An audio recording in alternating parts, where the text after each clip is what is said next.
साथीहरूलाई स्वागत गर्न चाहन्छु मेरो युट्युब च्यानलमा। म हजुरहरूकै साथी राममाया त्रिपाठी। कथाहरू सुनाउने क्रममा आज पनि एउटा मैले रोचक कथा लिएर हजुर समक्ष उपस्थित भइसकेकी छु। आजको कथाको शीर्षक छ चतुरेको चलाखी। कुनै एउटा गाउँमा एउटा केटो थियो। ऊ निकै चलाख थियो। त्यसैले सबैजना उसलाई चतुरे भनेर बोलाउँथे। चतुरे सधैँ आफ्ना गाई बाख्रा लिएर वनमा चराउन लैजान्थ्यो। एक दिनको कुरा हो। एक दिन चतुरे गाई बाख्रा चराएर घर फर्कँदै थियो। साँझ परिसकेको थियो। अचानक एउटा बाघसित उसको जम्का भेट भयो। बाघ भुइँमा मुख दलिरहेको थियो। बाघलाई देखेर चतुरेको सातो उड्यो। ऊ बाघलाई नदेखे जस्तो गरी बिस्तारै बिस्तारै छलेर हिँड्न खोज्दै थियो। बाघले उसलाई बोलाइहाल्यो, ए केटा, मेरो मुखमा गगट टाँसिएको छ। यसले मेरो मुख च्यापेको छ। यसलाई झिकिदेऊ त, म तिम्रो गुण ठुलो सम्झनेछु। कहिल्यै तिमीलाई केही गर्ने छैन भनेर बाघले भन्यो। चतुरेले भन्यो, झिक्न त झिकिदिन्थे, तर गगटो झिक्न साथ तिमी मलाई खान्छौ। त्यसैले म यो काम गर्दिन। अहिले त कमसेकम तिम्रो मुखमा गगटो छ, त्यसैले त खान सक्दैनौ, तर यो झिकिदिए भने तिमीले मलाई खाइहाल्छौ भन्दै बाघलाई चतुरेले भन्यो। बाघलाई साह्रै आपत परेको थियो। त्यसैले बाघले बिन्ती भाउ गर्यो, हेर केटा, तिमीले मेरो मुखबाट यो गगटो झिकिदियौ भने म तिमीलाई कहिल्यै केही पनि गर्दिन, नत्र म तिमीलाई यहाँबाट जानै दिन्न भनेर बाघले भन्यो। चतुरे दोधारमा पर्यो। बाघले बाटो छेकेको बसी ऊ यता न उता पर्यो। बाघको मुखबाट गगटो नझिकिकन जान उसले नपाउने भयो। उसले सोच्यो, झिकौँ भने बाघले खाला भन्ने डर, नझिकौँ त यसले जानै दिएन।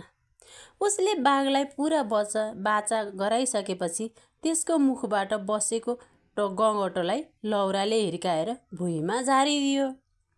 चतुरे हिँड्न के लागेको थियो, बाघले उसलाई भन्यो, मलाई मद्दत गरेको तिमीलाई धेरै धेरै धन्यवाद दिन्छु, तर यदि तिमीले मेरो मुखमा टाँसेको गगटो निकालेको हो भनेर तिमीले गाउँभरि कुरा गर्यौ भने, हल्ला गर्यौ भने म फेरि तिमीलाई मार्छु नि।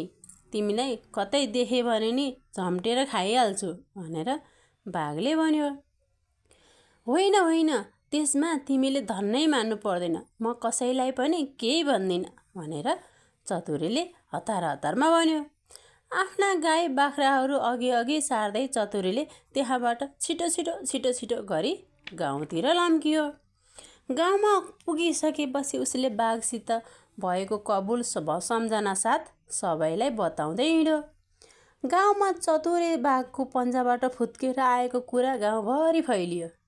सबैले उसलाई बहादुरीलाई स्याबासी दिए। तिमीले ठुलो काम गर्यौ भनेर सबैले स्याबास भन्न थाले। यो कुरा एक कान दुक्कान मैदान गर्दा गर्दा बाघको कानमा पनि पर्यो। बाघ रिसले आगो भयो। त्यो मान्छेलाई कतिखेर भेटौँला र त्यसलाई झम्टिम्ला भन्ने उसलाई रिसले चुर भएको थियो। बाघले मनमनै सोच्यो, पख्लास गोठाला, भोलि त आउलास् नि, कहाँ उम्केलास् र यहाँ गाई बाख्रा चराउन त लिएर आउलास् नि भनेर बाघले भन्यो। भोलिपल्ट नभन्दै चतुरे आफ्ना गाई बाख्रा लिएर वनतिर लाग्यो। रुखमुनि बसेर चतुरे मुरली बजाउन लागिरहेको थियो। एक्कासी हिजो भेटेको बाघलाई आफूतिर आउँदै गरेको देखेर उसको सातो पुत्लो उड्यो। त्यसपछि हत्त नपत्त चतुरे रुखमाथि चढ्यो। रुखमा बसेर तल हेऱ्यो। रुखको फेदनिर आएर बाघ गर्ज्यो, तँलाई मैले सबै कुरा कसैलाई नि नभन है, हिजोको कुरा भनेको होइन।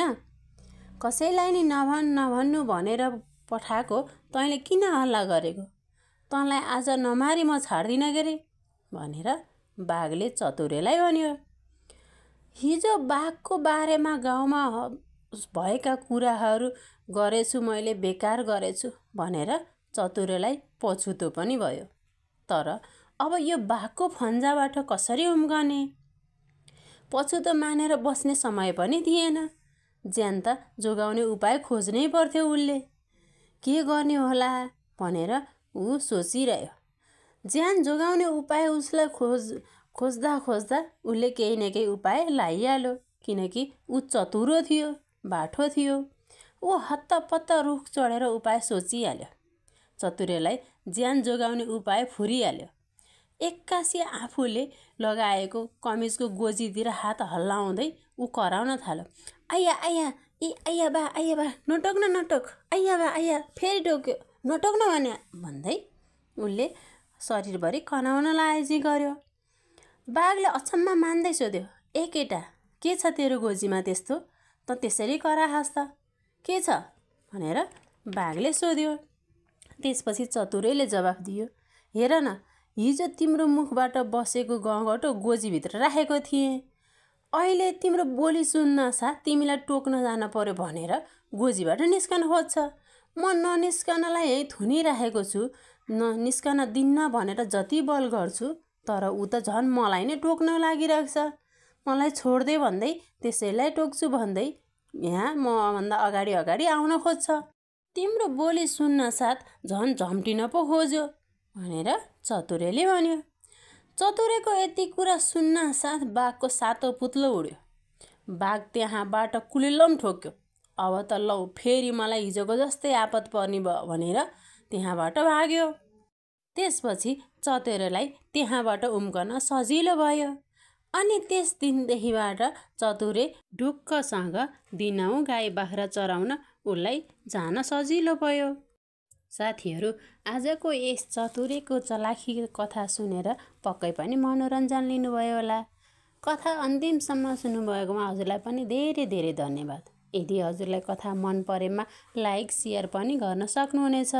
यदि हजुर मेरो च्यानलमा नयाँ हुनुहुन्छ भने प्लिज सब्सक्राइब गर्न नबिर्सनु होला। फेरि नयाँ कथा लिएर हजुर समक्ष उपस्थित हुने नै छु। धन्यवाद।